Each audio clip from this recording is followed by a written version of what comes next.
Kapag pupunta ka ng Japan, hindi pwedeng hindi mo tikman itong takoyaki nila. Isa to sa mga pinakapopular na pagkain sa Japan. Hindi lang takoyaki, meron ding taiyaki. Pwede kang pumili ng palaman kung matamis na munggo or custard. Sa takoyaki naman ay walang ibang sahog kundi pusit.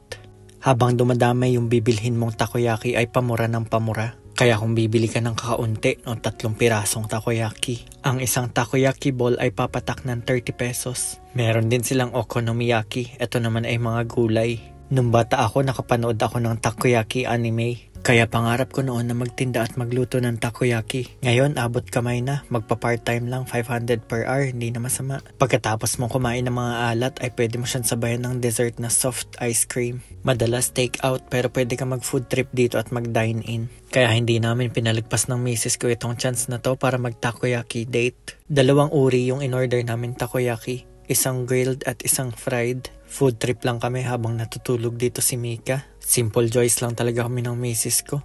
Kaya mahal na mahal ko ang misis ko kasi napakabait niya talaga sa akin. Hinatid ko lang yung mag-ina ko sa ospital kasi ipapacheck up na namin si Mika. Pagkatid ko sa kanila, naisipan ko mag-food trip sa Family Mart. Ngayong araw, napalaban talaga kami sa mga pagkain. Ang sarap ng mga Japanese food at Filipino food. Pero dito sa Family Mart ay hindi lang pagkain ang makikita mo. May mga beer at alak na pagpipilian. May mga sexy magazines din dito na nakikita ng lahat. Pero tuwang-tuwa ako kasi nabili ko ngayon siopaw ay kakaiba. Limited edition lang to. Nag-collab ang Family Mart at Moss Burger. Ang tawag dito ay Chili Dog Man. Kain po tayo. Itadakimasu. Sobrang sarap. Unang kagat parang kukunin ka na ni Lord. Grabe kasi yung sinag ng araw dito sa pinagparkingan ko. Pero ang sarap talaga nitong Moss Burger na siopaw. Papasalubungan ko pa sana yung asawa ko at yung lolo't lolo ni Mika, kaya lang iisang piraso na lang talaga yon. Habang naghihintay ako sa mag-ina ko ay nag-aral na muna ako ng Japanese. Medyo dumadami na yung kanji natin. 50 na yung alam ko na kanji galing dito. At ngayong natapos na yung check-up ni Mika ay mukhang okay naman siya. So umuwi na rin kami at nag-grocery. Pagkamamahal na talaga ng mga prutas dito sa Japan. Ginto ata ang fertilizer nitong mga to. Pero alam nyo, natuwa talaga ako rito. Hindi ako umiinom pero parang isang shot, isang bote ng ganito. Ang cute niya, ang liliit. Pero kung na-amaze kayo dyan sa bote na yan, mas ma-amaze kayo dito sa pinakahuling bote na nakita ko sa ilalim. Anong klase kayang hugis itong puti na ito? Nag-cutting ata ako nung tinuro to sa science. Nag-check out lang kami pero pinaka nagulat talaga kami sa dinner namin ngayon.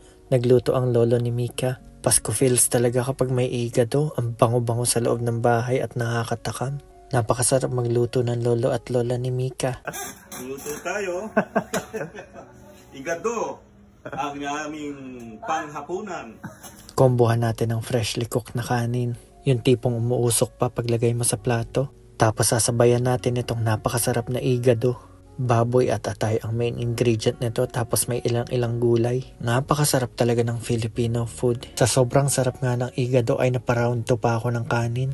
Bundat na naman ako kaya kailangan natin bawiin yan sa workout. Nag-workout na rin ako pagkatapos. May nabasa akong isang quote. Ang sabi ron, pag reach natin ng 40, makikita natin ang great divide sa mga taong nag-exercise at sa mga hindi. Kaya para wala tayong pagsisihan ay ibigay natin yung best natin sa lahat ng ginagawa natin. Ito yung natutunan ko ngayong araw. Ang sabi, always do your best. What you plant now, you will harvest later. Ikaw at ikaw din naman makikinabang sa lahat ng pinagpapaguran mo ngayon. Nasa kamay natin yung susi para baguhin yung buhay natin. Kayang-kaya natin yan. Yun lang. Bye!